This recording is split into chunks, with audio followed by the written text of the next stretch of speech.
এদিকে রাজধানীর বায়তুল মোকাররম মসজিদ ও তার আশেপাশের এলাকা থেকে বিক্ষোভ মিছিল বের হয়।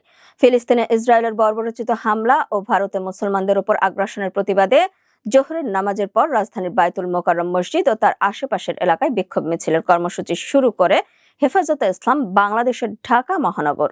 এই কর্মসূচিকে কেন্দ্র করে যে কোনো ধরনের অপ্রীতিকর ঘটনা এড়াতে নিরাপত্তা ব্যবস্থা জোরদার করে আইন শৃঙ্খলা রক্ষাকারী বাহিনী। দুপুরে জোহরের নামাজ পড়তে আসা মুসল্লিরা বায়তুল মোকাররম মসজিদের ভেতরে প্রবেশের সময় তল্লাশি করে পুলিশ। সেই সময় মসজিদের প্রবেশ পথে সেনাবাহিনীর সদস্যদেরও অবস্থান করতে দেখা গেছে।